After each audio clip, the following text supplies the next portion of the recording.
Letters fly off a spinning globe from the US, UK, and Australia to spell SGK Studios present an Audio Pizza production. Improvements, trust, intelligence. Not from us, but from Cupertino at Apple's WWDC. We'll break it down next here on Audio Pizza.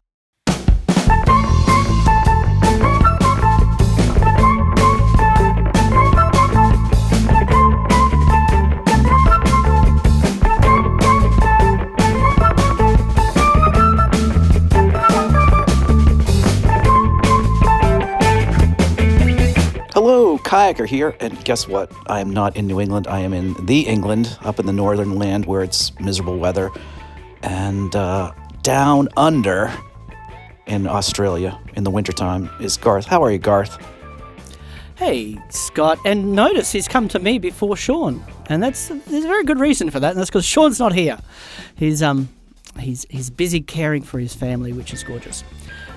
The weather here is pretty much our winter is about the same as your summer up there in the Northern Hemisphere. We were comparing before, and we haven't got Shaun to tell us not to talk about the weather, so we can talk about it for as long as we like. Yeah. Rainy and cold. That's what's been all week. Anyway, but it's fun. It's fun to be back in the UK and see a lot of friends. But speaking of friends, we have a very special guest star with us who joins us the last couple of years after the WWDC sessions, and I think Brett is our most frequent guest contributor, aren't you, Brett? I'm pretty sure by now. Well, it's either me or Jordy. Anyway, I won't make any judgment over which one I prefer. So, that's an easy one. Yeah. So and frankly, I don't want to hear about his weather either. So that just depressed me there. Yes. No, my weather's awesome. Tell us all about your weather. Go ahead, give us hope. Give us hope. Yeah, I'm actually located right now in Maui, Hawaii, and it's delightful. It's a nice, convenient 80 degrees. It sets out with a nice island breeze. All right, Brett, thanks for joining us. It's wonderful having you on the show. Yes. Bugger off. Oh, man. But anyway, we're a little late this month because we wanted to deal with the WWDC keynote and all the news that has come out of Cupertino. And they really had three themes, right? It was as I led in the intro, it's, platform improvements, trust and safety.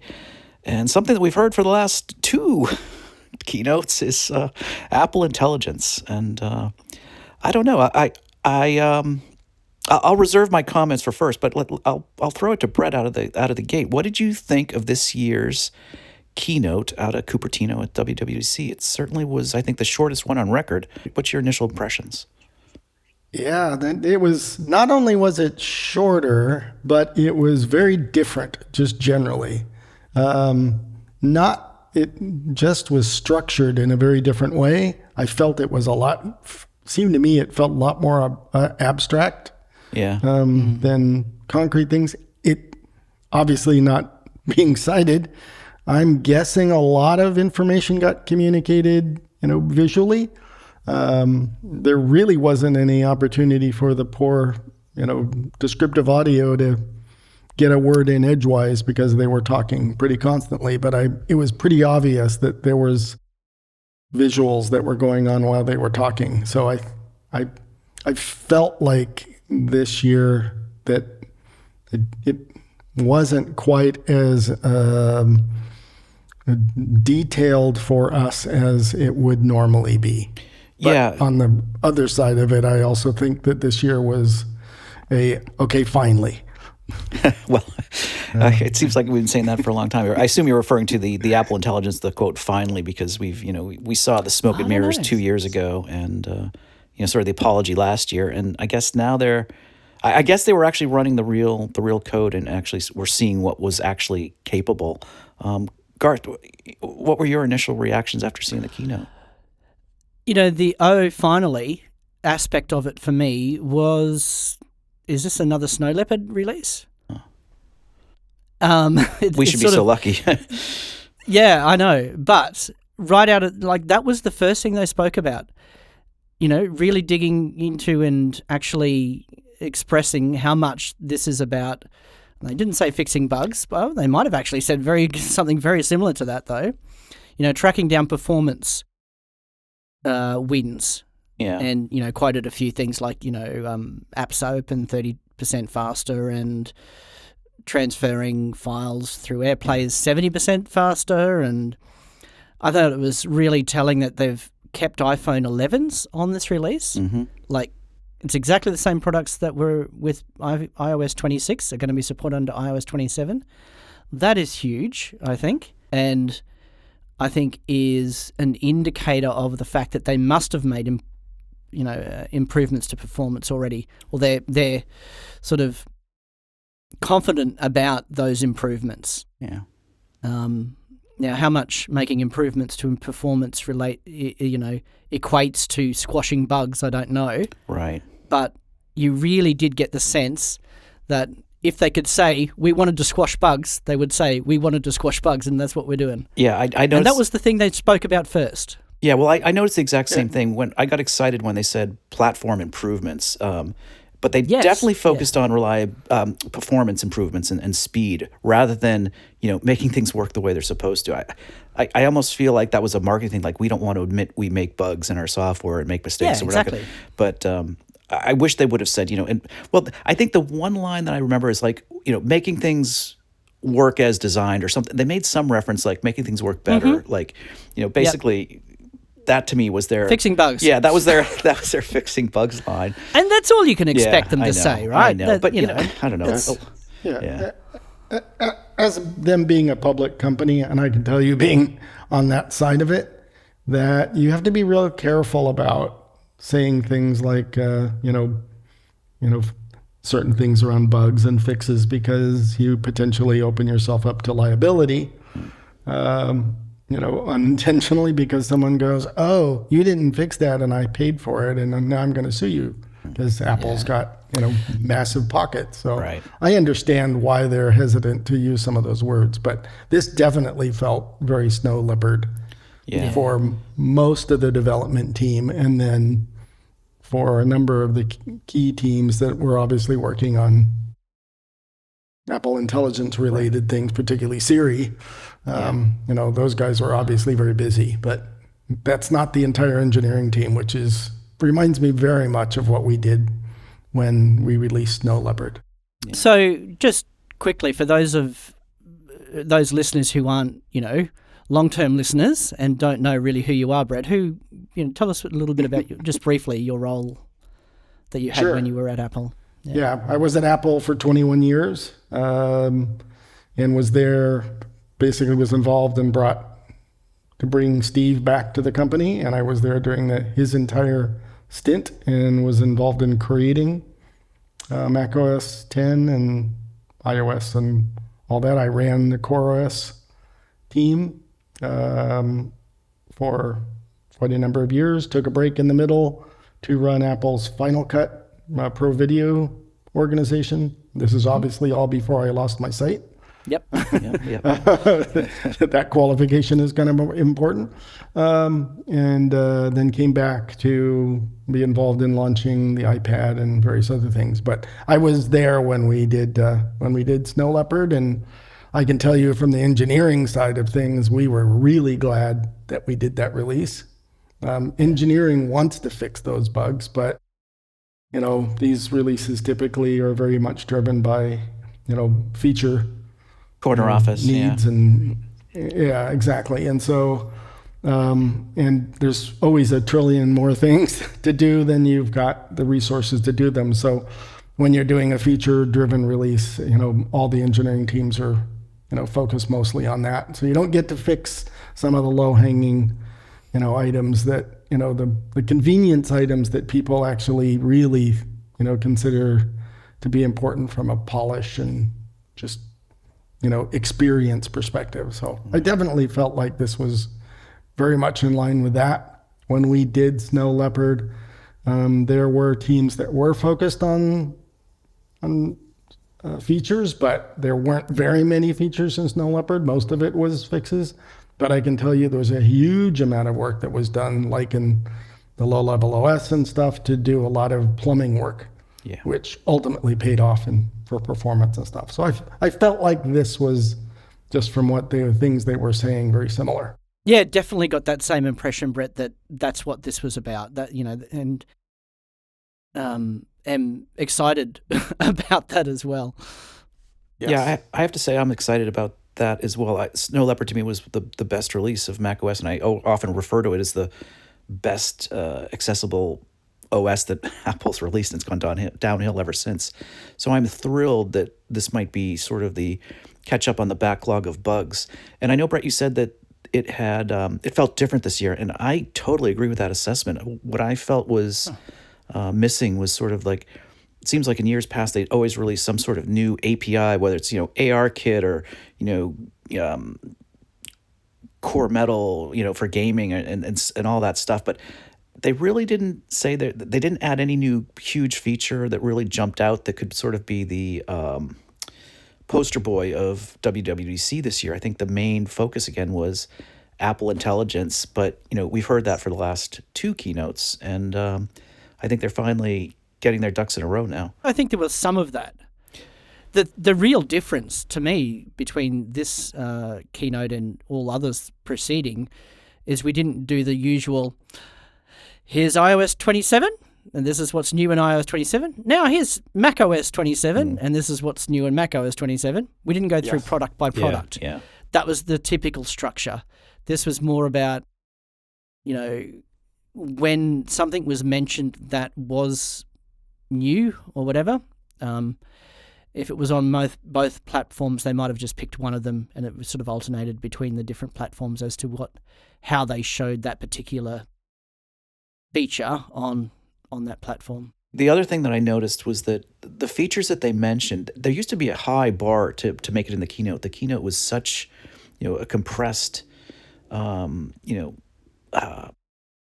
montage of features that they were adding into the new operating system across the platforms, and I feel like some of the features that they focused on had a little more airtime, meaning I don't think they had a lot in the bucket to bring out and feature as a prominent showstopper type event. So like some of the Siri voices that they sort of gave you multiple examples on and stuff like that. I think in years past might have been just a little, maybe a line item, but not even a demoable feature. That's what I felt. So, not to sort of jump through the keynote too quickly, but I know what you mean, but by the same token, there were some things that were mentioned that were just a line, and it's a huge feature, like the shortcuts. With shortcuts now that you can natural language creation of shortcuts, and that was just sort of like one very short paragraph, and that's like a huge thing in itself. So in some ways, they underplayed some things, I think. Well, maybe the other thing, okay, being the cynic here in the room, perhaps they didn't demo it because it really didn't work yet, and it wasn't ready to feature because they couldn't. They're not going to guarantee that the sophistication of the shortcuts. Give me a shortcut to remind me it. I don't know it. I think AI coding is getting to the point where that's absolutely possible, and it'll work out. But it's hard to do it in the context of your operating system to make it work 100% of the time, because you can't have room for error. It's not like there's a developer behind it, like correcting the code that Claude would spit out or to help you do simple stuff. They've got to get the high level functionality working as well as the underlying code, so it just works for the end user who doesn't know anything about shortcuts. But yeah, that would be a cool feature. That'd be a cool. They definitely demoed that. Did either of you get a chance to listen to the State of the Union? No, I did not. Yeah, okay. I should have. We're doing this pretty quick after it, and I usually listen to the State of the Union. So I assume you listened to it. That goes into much more of the details in the APIs. Tell us more. Yeah. So go ahead. Give us your take. There was definitely a lot more coverage there around the developer, obviously, specifics. They spent a bit of time in both demoing the shortcuts, ability to do code creation. Xcode has got a huge number of items that they've added for being able to do agentic coding, as everybody seems to call it. That's the the reality is the AI world has changed just in the last 6 months just dramatically. And so, they're literally, building the airplane while it's going down the, Runway. the runway. So, or going but down they from the did sky, demo- one or the other. I actually had a much more positive picture of this in terms of what they've actually done. And from follow-ups that I've heard now from a number of people that I trust, Max Sparky, for example, was able to get a copy downloaded and then tested, and he did for some of his inner circle folks, he did a little bit of a report on that, and was very pleasantly surprised, what is actually working. He was able to, interact with the new Siri pretty effectively, and to be able to get it to, interact with kind of a lot of the, infrastructure that exists, within iOS and macOS, et cetera, things like contacts and calendars and reminders and things like that you want to integrate, seamlessly. And there was quite a few demos of that. There was also a lot of talk about the fact that I think Apple has taken the approach, which frankly I think is brilliant, to, allow third-party, AI engines to be used. You kind of pick which ones you want. Yes, Apple's got what they've got now underneath under the hood, both models that they've created themselves for specific uses, as well as what they've done partnering with Google with the Gemini models. But it was also clear that they were encouraging, if you want to use Claude or OpenAI or whatever, as part of your development process, that, they have the plumbing now to be able to hook those kinds of things in. And in fact, they talked about APIs for being able to do that. Okay. So this is for developers to be able to utilize Claude within their app. Is that what you're saying? No, this is using Claude as just one of you pick the AI agent you want to use. I think Apple seems to be approaching it now.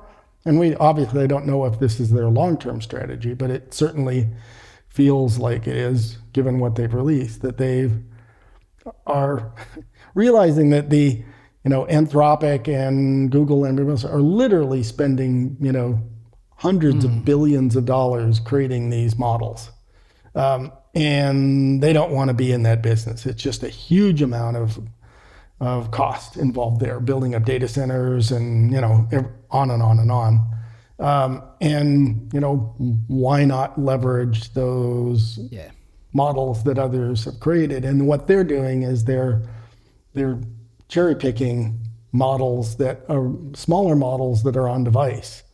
In fact, I know they've taken Gemini, for example, and they've created a lighter, lightweight version of it that runs on device for the full new Siri, which unfortunately, I don't know if you caught this in the keynote, but you can really only use the new full interactivity, the new voice, and there's a few features that only work on the very latest phones, because they basically, if you don't have more than 8 gig of RAM, there's just not enough room to run the models. Yeah. Okay. So there was that. But anyway, they demoed, in the State of the Union, quite a lot of agentic, development techniques, code generation, things like that. They even demoed, I'm trying to remember in which part of it was the main keynote. It was just in passing. You kind of had to catch it as it went flying by. But they, did talk about being able to, build an app on the fly kind of thing, simple utility if that's what you needed. So they're definitely. Yeah. Oh, the Safari extensions as well. Oh yeah. Yes, exactly. Yeah, if you want, incredible. just build it. So I should just say, sort of break it and say, we're not going to go through every feature. We're sort of speaking assuming that you as a listener have sort of heard the keynote and read through a lot of the information already by the time you hear this. So Yeah, this is probably not the podcast to actually just break down all the features for you, but we will be covering lots of them as we go through and talk about what they could mean for us. So, sorry. Yeah, the big thing I saw was that they were really showing that they're not taking a single vertical approach. They're going deep, very deep in some places, and very wide in others. So it's I think they've actually are taking the fact that they are late to the game is really turning out, and I think is going to turn out to be a real plus for them. That they, unfortunately, while they're getting, have gotten hit by being 2 years behind, there is so much that's happened that now what they're doing is much more meaningful, I think. Plus, some of the plumbing that they've done has been in place for 2 years. Yes. So they've been refining a lot of that plumbing, and we're going to see the results of that. Yeah. Well, I've had my beta on here for a little while, and it's still doing the indexing thing that it said it would. But I'm on the wait list. It was sort of like, I remember if any of you guys, when you first signed up to Apple Intelligence last year for what it was, you had to sort of register to be on the wait list, and then in that time it came through pretty quickly, but I haven't had it come through for me yet. However, I have tested. I've utilized the automatically go and change my password thing. So went into the password app, and out of a whole bunch, it had 4 that it thought it could change.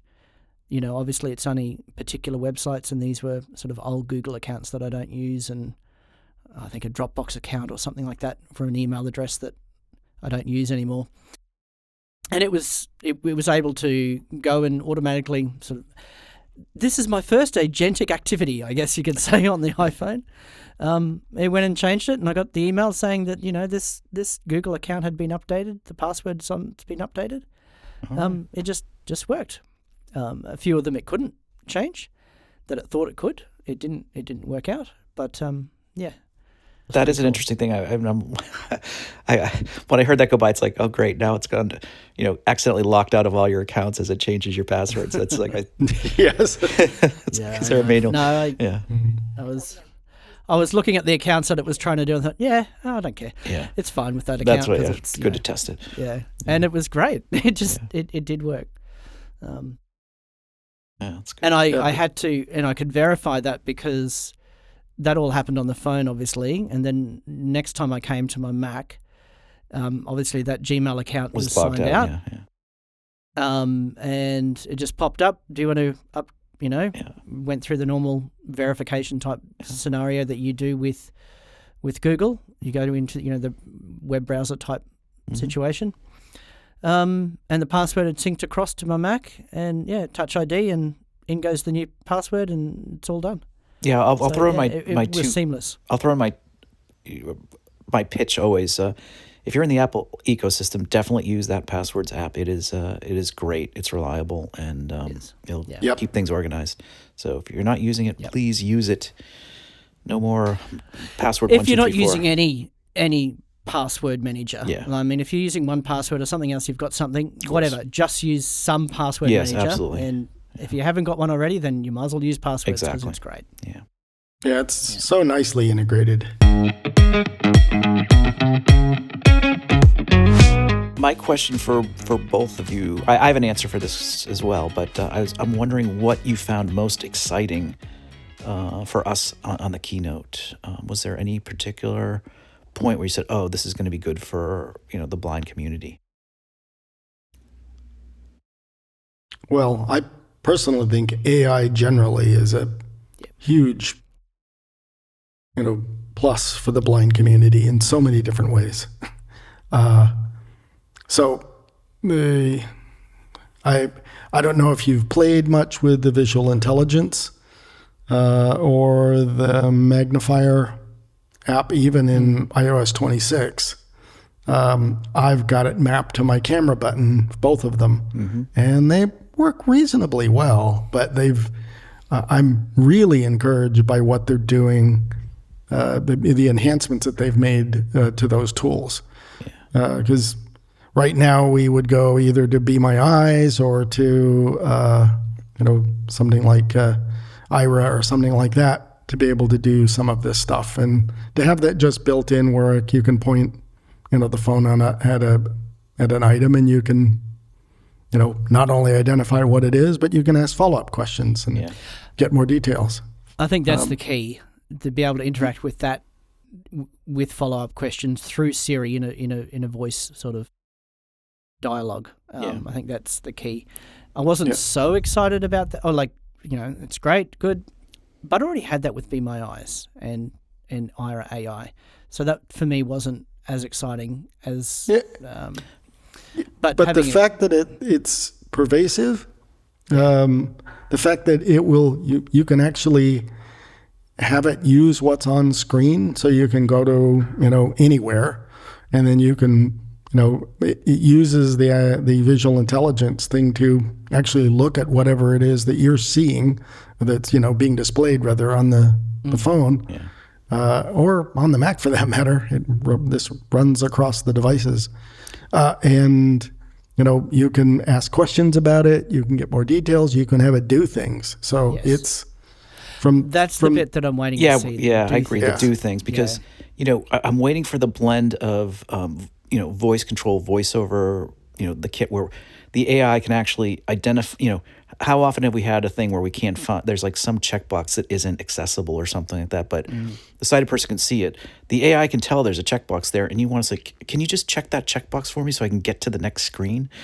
And when that interaction, when those two technologies blend together, where we can use AI to actually find the control and trigger it that we're looking for, I think that's going to make a huge difference for us in the ease of navigating that those sites that always have that. As I say to my friends who are sighted, it's like, it doesn't matter if your site is 99.9%. If I can't click that confirm purchase button or place order or get my dating.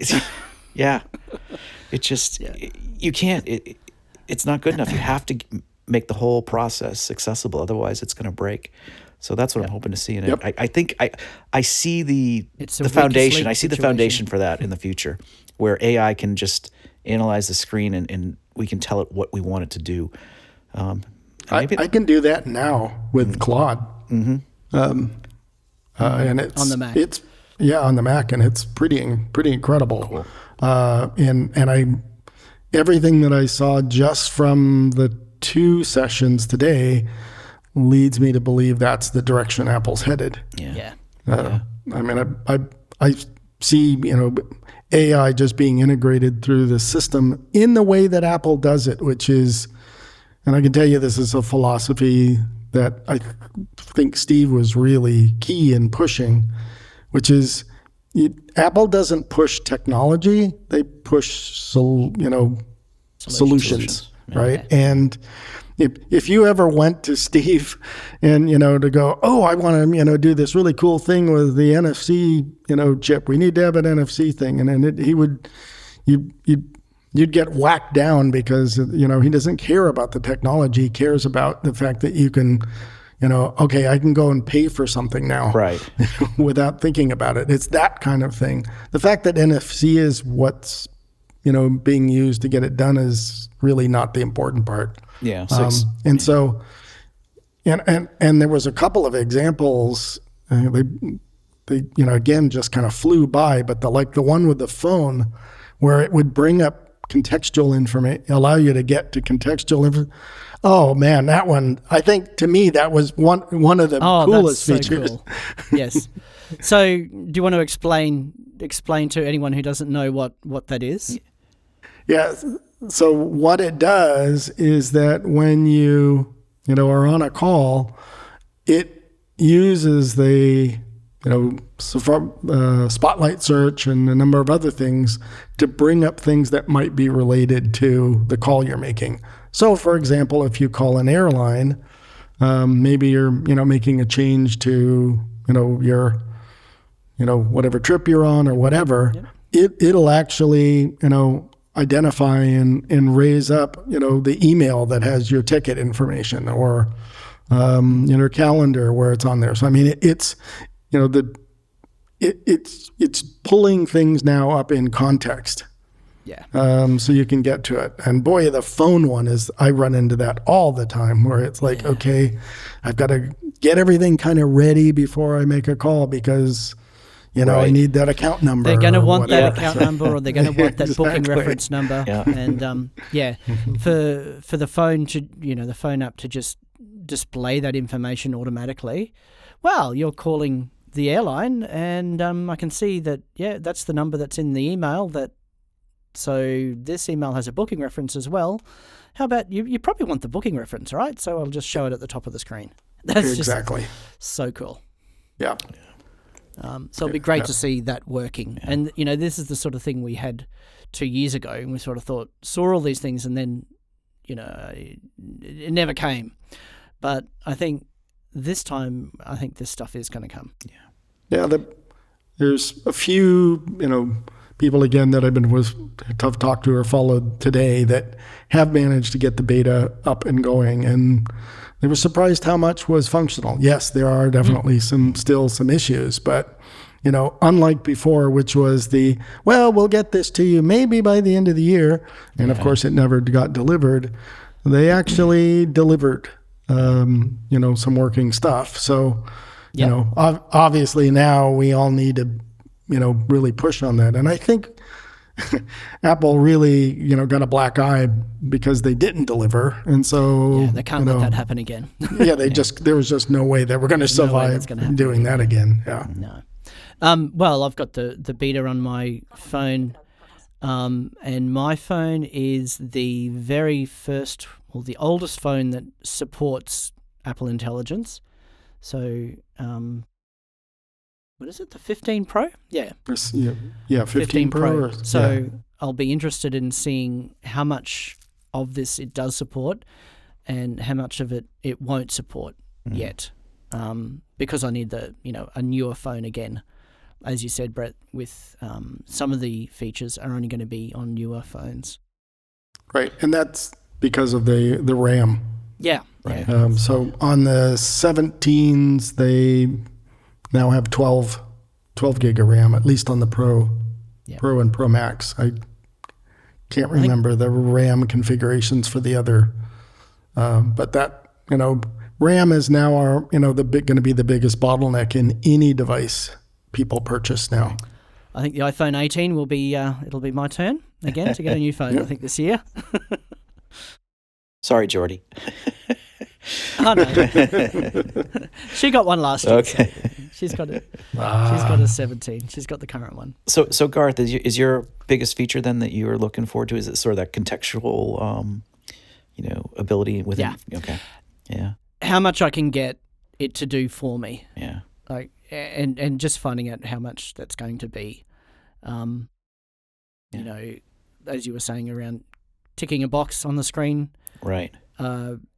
Sort of like you were saying, the combination of voiceover with voice control, sort of integrating that all under Siri AI. Yeah.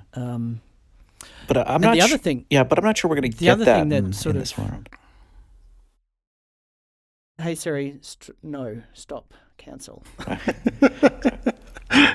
Sorry, I'll give you an input. Sorry. I think we are going to be getting quite a bit of that. I think Yes. The amount of agentic activity that was displayed, I think we are going to get a lot of that with this release. And the other thing that I'm most excited about is, what I was talking about at the beginning, just the fact that this seems like it's going to be a Snow Leopard release. Yeah. That is probably my favorite thing about the whole keynote. Is the backlog which is a bit stupid, maybe, but hey, it is. Yeah. Well, it as long as they address the voiceover issues, and that was the one thing that concerns me until we can get our hands on it and see the challenge that the way the engineering teams are structured at Apple is, while there is a central, accessibility team, they have been working a lot on these new, tentpole features that were, announced a couple of 2 or 3 weeks ago. Yeah, World as Accessibility part of Day, the accessibility. Right. And there's definitely some cool, stuff that they've demoed and they've talked about, and I'm looking forward to that. But they're not necessarily the people that are involved in fixing voiceover issues on an app basis. It is the individual development team, app development team, that's responsible for their own accessibility requirements. And unfortunately, I think some of them take that way more seriously than others. And so, I'm really eager to see, how much they've paid attention to it. Yeah. And that while I think they'll fix a lot of low-level system, we'll get a lot more performance. I think there'll be a lot of quality of life improvements. I'm really eager to see if they've addressed some of the more challenging voiceover problems. Yeah. And unfortunately, I don't think we're going to see the results of that until it actually, reaches a much more mature beta stage. So the jury's still out on that. Right. Yeah. No, but if you are, and we sort of spoke a little bit about this in the last episode around reporting bugs, Shaun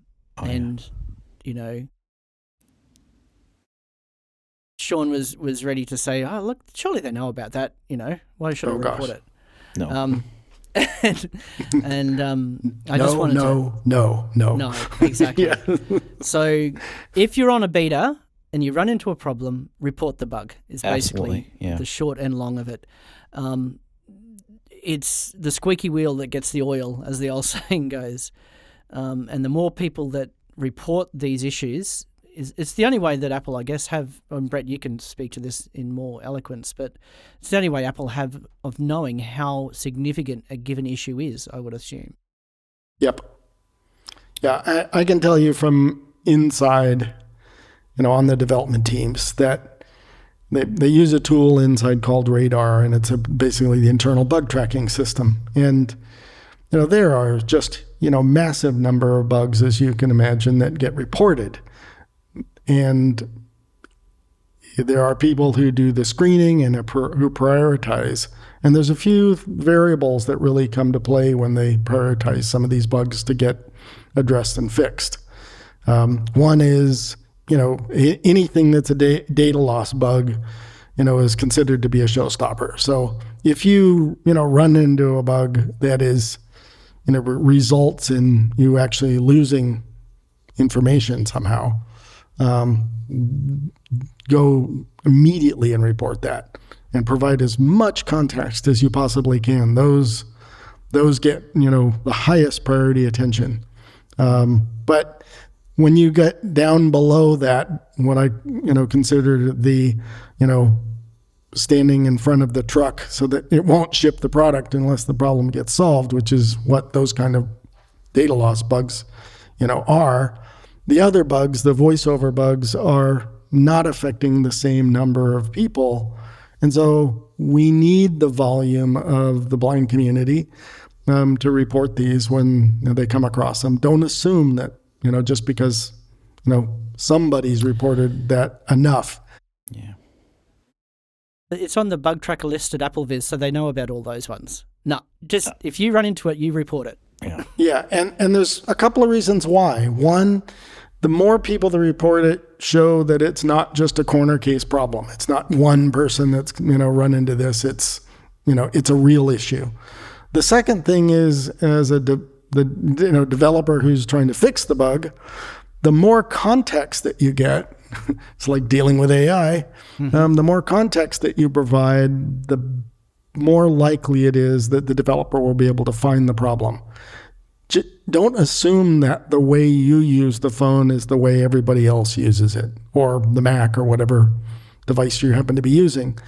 The combination of apps that you have, the way you use your device, what information is on it, how old it is, there's just so many different variables that, sometimes these bugs only fail because of that particular combination of issues.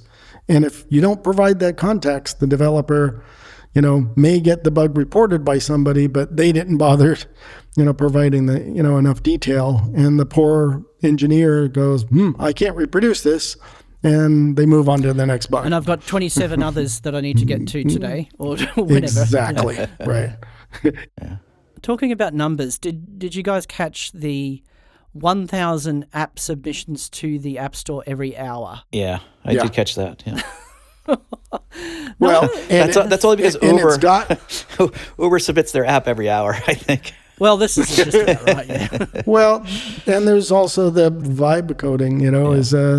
Is really put a lot of strain on the App Store process. So, I know I'm trying to get stuff put together, and it's just taking a while to get the developer feedback when you are making changes or you're trying to get stuff done. It takes it's not happening overnight like it did there for quite a while. So, did you want to talk about that, Brett? About what you're working on and what you're hoping to release at some point? Well, sure. I'm happy to. I'm working on this app I call Talking Tags, and it's basically an NFC tag reader, but it's, I think, approached a little bit differently. One, the most important aspect of it is accessibility. So the focus on voiceover and that is almost priority zero. But the goal is to be able to just buy the inexpensive off-the-shelf NFC tags, and to be able just to take your phone and tap to apply a tag to a device and tap your phone on that tag and have it read information about what that object is. There's the opportunity to put additional information. Maybe it's a box of flavored rice mix or something like that might have some instructions of how it's supposed to be cooked, so that information could also be captured. So it's intended to be a tool not only for the blind, but in some cases even there's come up with situations where it would be really useful to have even for the sighted. The one example that comes to mind is we all deal with those silly what I call wall warts, those little transformer things that get plugged into the wall. God help you if you unplug that particular wall wart from the device that it was intended for and put it aside, because you'll never figure out what that wall wart went to. And so putting one of these tags, for example, on a wall wart so you can, just tap on it and go, oh, that's the one that goes to my, Braille, display or whatever it is that you happen to have. So I'm very excitedly looking forward to getting this released. So I'm currently actually looking for some beta testers. So if you're in that space. So do you have test flights set up for this? So do you want to? We can pitch it right now. If anyone's interested. Okay. Yeah, I'm not. That's exactly what I'm in the middle of doing right now. Is getting it set up on test flight. So. It will be, although the very first set will be very much by invitation, because I want to make sure I do a first pass with a small number of people before I open it to a larger, world. But it won't be too long. It's functioning very nicely now, and I'm obviously. This is where the beta testing is important, is to find out that, it works great on my devices. Brett, exactly. Send bugs too. Exactly. If you are listening and you're interested in beta testing it down the road a little bit, maybe just send us an email to sgk@theblind.ninja and mention that you're interested in, and when it becomes available for beta testing, we'll forward start to and we'll make sure that when it becomes more generally available, that Garth or you guys, when somebody here on Audio Pizza will mention, hey, it's absolutely now open for broader testing. So yes, and when you really want the floodgates to open, we'll get Shaun to pitch it for you on that other podcast. Something that he does. That other exactly. podcast. Well, I haven't answered my own question there, but the thing that I was most excited about out of the keynote was really the re-engineered spotlight searching capabilities, because that's been one of my biggest frustrations. I think the search under iOS has been pitiful. Whether you're, it can't find stuff in messages, it can't find things in mail. So that's what I am most excited about. That it's going to be a little smarter and do better indexing and actually maybe find the recipe that I'm looking for that got sent to me in a text message way back when or something like that. So I am most interested in seeing the new search capabilities that are coming up in 27. I think the thing is I've got out of the habit of even trying Spotlight. I never think to use it. Because it doesn't work very well. That's why. Well, the only thing I used to use it for is, launching apps, nothing else. Yeah. And I don't know, do people even remember how to activate it? So on the home screen, 3-finger swipe down with your focus on the home screen rather than on the status bar for notifications. Right. Will bring up Spotlight. And one of my most running. And one of my most frustrating problems is I might know that I'm looking for a specific thing from you, Garth. So maybe I'm missing something, but as far as I know, inside of messages, you can't search a particular conversation for specific content. So if I'm looking for like the Zoom link that you sent, for a recording, I can't say search within this thread. It's like searching all messages for all Zoom links and I get so many different results. It's just like sometimes I know a little bit more and hopefully I can say, send me, find the Zoom link for Garth's, message and it'll just bring it up. But yeah, it's just really bad in my opinion. So I'm really looking forward to that.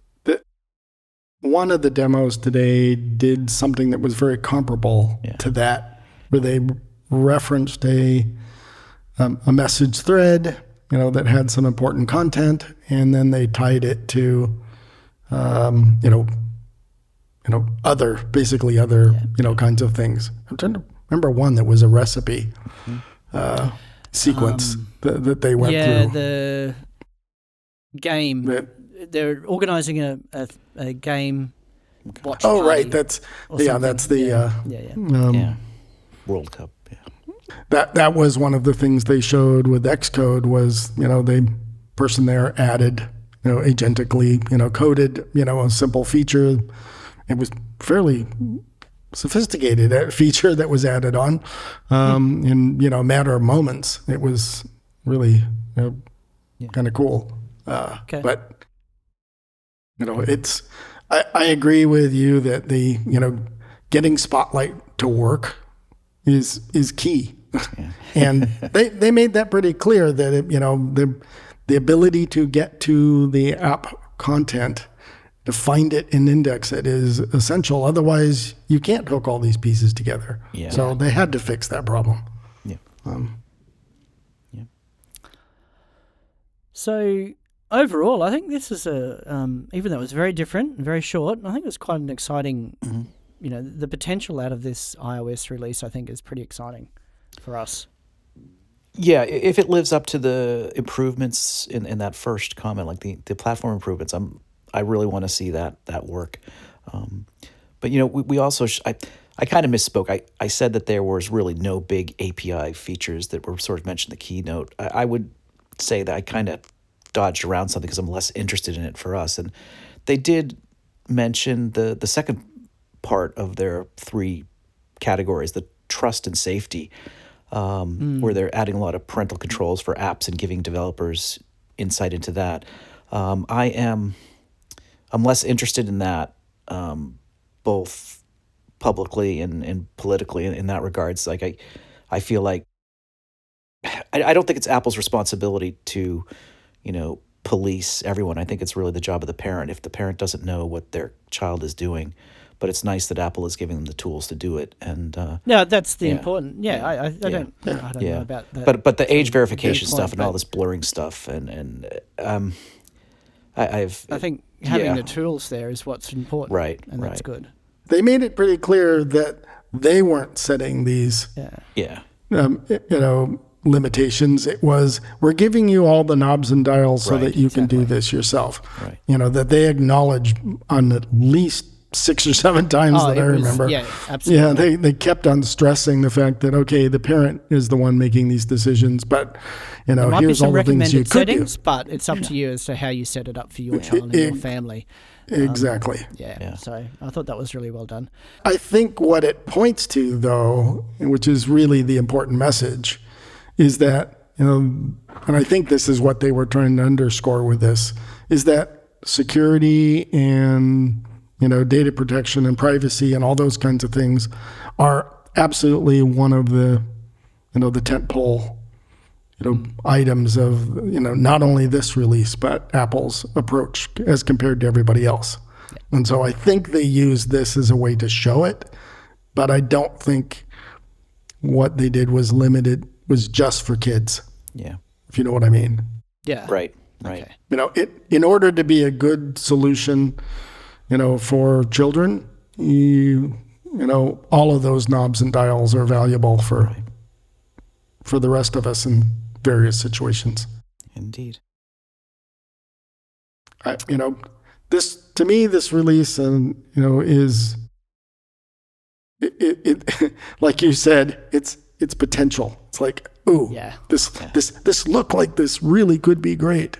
Yeah. But until we actually get it in our hands and we really see them deliver it, it's a little too early to tell. But at least the small handful of people that I talked to, it's like, okay, this is more real than the last 2 years. What they provided in the past. No, having installed the beta, I'm very happy. It seemed snappy straight away, and that's unheard of for a developer beta one. Yeah. So yeah, I've got a lot of hope. Let's put it that way. Oh, hope is good until it gets crushed. Yeah. And you roll over and you get up the next day and you start again and you hope again. Indeed. Okay, you're letting the local weather there affect you. I suppose I'm sorry to be. No, I'm cautiously optimistic. That's the phrase I like to use. But yeah, I'd love to see the backlog fixed and the platform improvements is key to me. And I think we've danced around report your bugs indeed. Yeah. And again, the big major category that they ended the show with was the Apple Intelligence. I think we sort of talked about that through these other courses of conversation, but those are sort of the three categories that they mentioned.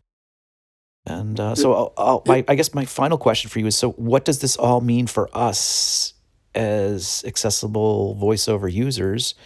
Do we feel like we're going to have problems? Do we feel like things are moving in the right direction? And do you have an overall grade for this keynote for the accessibility world?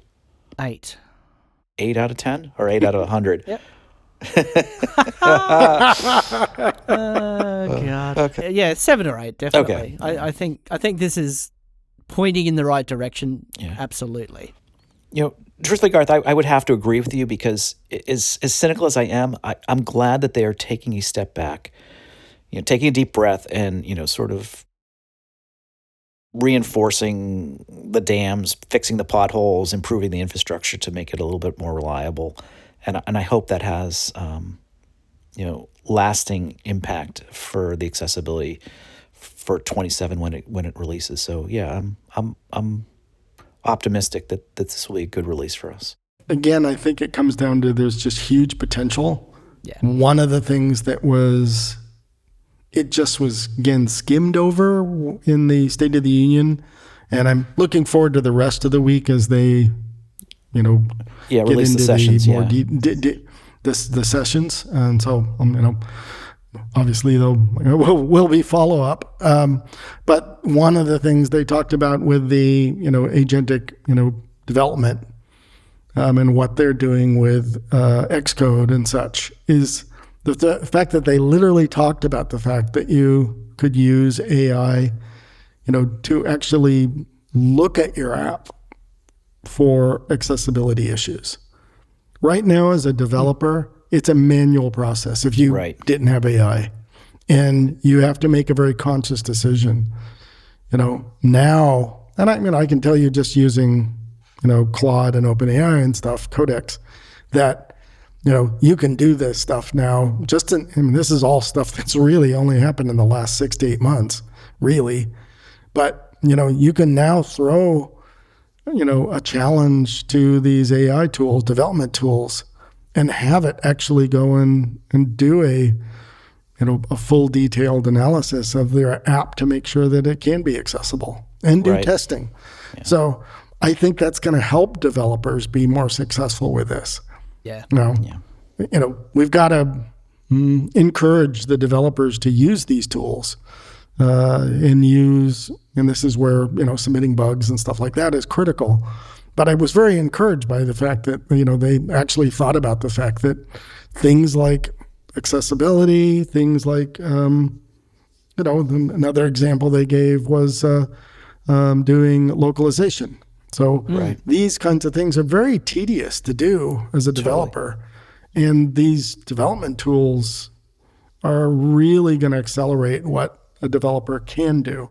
Take away some of that pain. Yeah. Now, they've got to be aware enough to do it. And that's where,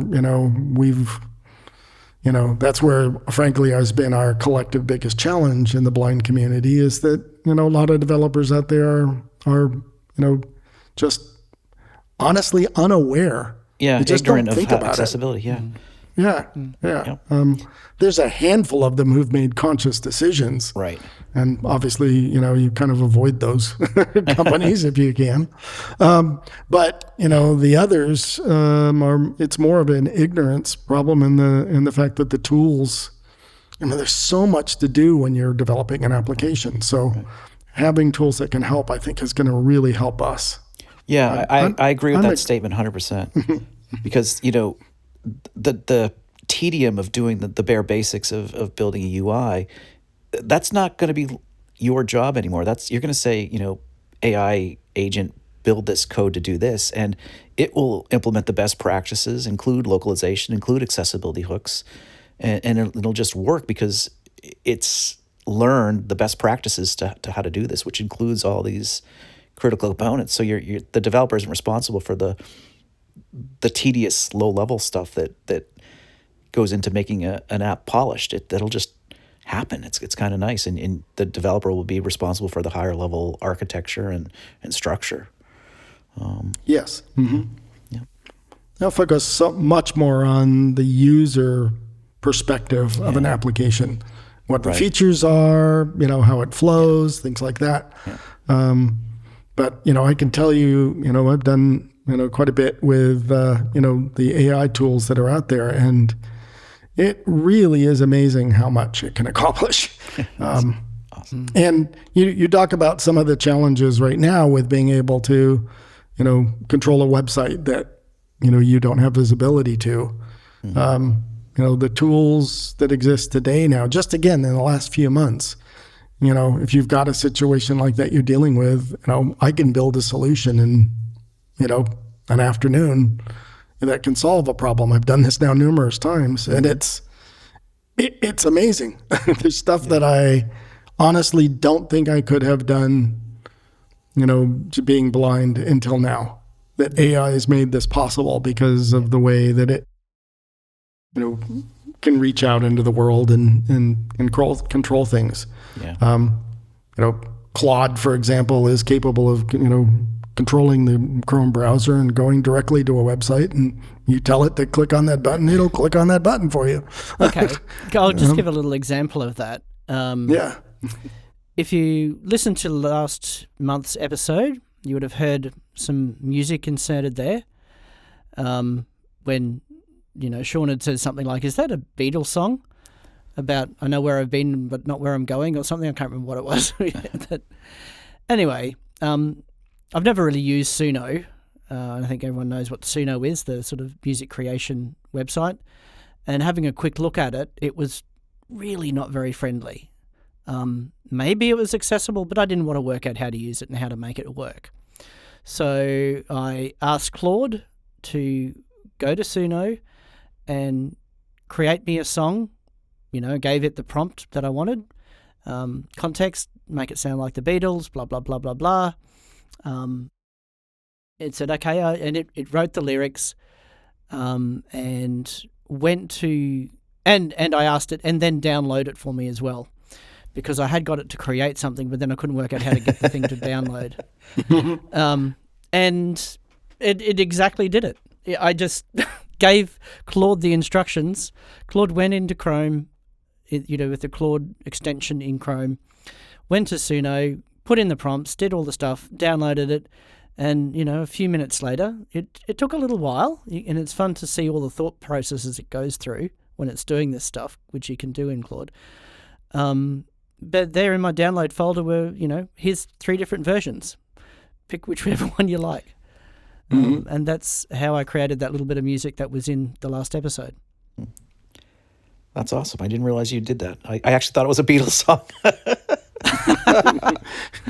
Shows you how much I know. You would have gotten in trouble. Yeah. You would have gotten in trouble with licensing if you did that. So, yeah. No, that was Claude. Okay. Well, that was Suno. Doing it for being you. operated by Claude. Clued. Yeah. Clued. Claude clued me in on how to do it. Yeah. But it is, like I said, from a blind perspective, I think the next, handful of years is going to be transformative for us. Yeah. We see what's coming with, glasses, with, of course, what AI is, making possible. There's just so many things that are coming together. Yeah. So I'm actually pretty excited about, the future for us. Yeah. If you're going to be blind, now is the time to be blind. I was just going to say, yeah, exactly. You have to be blind, unfortunately. And this is probably the best age to be in. And I think it enables us to be more in control of our own solutions. Yeah. Yes. Yeah, good point. To me, that has been one of the most significant things that I've seen just using the tools. Right. Again in the last few months. It's like, wow, I feel like I can finally do some things that just weren't possible before. You're using your talents that you lost in a productive way, and I feel the same way. It's like when I lost my sight, I could still code, but it was 90 times slower than what it used to be because 90. I wish it were. I wish it were only 90.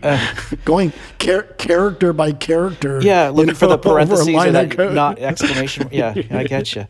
But it's changed, so it's nice, and I'm at that point too where I can start to do more things that I used to be able to do, and AI will help me get there. So, yeah, it's a Look at that. We're ending on a positive note. One of the things that it was, again, these are a bunch of things that were just mentioned in passing. So I'm, really eager to get more into the detail this week. But, they talked about skills. And I'm, if you are using, any of, OpenAI and Claude, one of the things that you can create are these skills, which are basically, reproducible instructions for, being able to do some type of, activity or operation. And it's like writing code, but with AI instructions, with prompts and stuff. And they made it very clear that, being able to have these skills is something that exists within what Apple is building. Yeah. I don't really know exactly how yet, but that's encouraging because I know, again, just using Claude and OpenAI, that I've been able to create skills that, can go off and do, various things for me. Once Claude and I or OpenAI have, figured out the process. If Apple's able to do that too, then, that just means that, we have just tons of building blocks that become possible that just weren't before. You can create solutions for problems that you're dealing with. And that's ultimately what we need, those custom solutions for our problems. And if we can empower individuals, users to do that, that's a promising future. Promising future indeed. Absolutely. On that note, maybe we should say good night. Good night, good morning, and wherever you are. Yes. I think we have all of them covered right now. Yeah. So, Brett, thank you so much for joining us again. It's always a pleasure to have you. And if you want to get on Brett's beta for his NFC tag, you can send us a note, or if you have any comments. Talking tags. Yeah. Talking tags. Okay. You can always send us a note at sgk@theblind.ninja. That's sgk@theblind.ninja. sgk@theblind.ninja. The blind.ninja. There we go. Filling in for Shaun. Wonderful. Okay. Yeah. Awesome. Thanks, everyone, and goodbye. See you next month. Thanks very much, guys. See Yep. you later. Bye. Bye-bye. Bye-bye. There we go. Bye. Ciao. Bye. Bye-bye. Adios. Hooroo. Hooroo.